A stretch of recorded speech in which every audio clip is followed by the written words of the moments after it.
आइए उजैर भाई भी कुछ कह लें। मेरे मोहतरम बुजुर्गों और दोस्तों और दूर दराज से आए हुए मुअज्जज़ सामीन हजरात, इस्साजाए कराम, हाजरीन शामीन, अस्सलाम वालेकुम।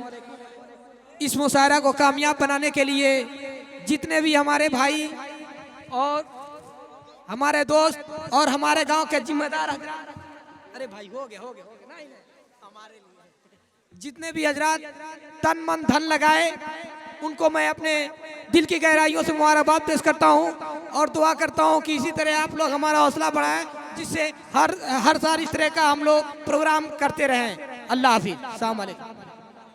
बहुत बहुत शुक्रिया। अब इसके बाद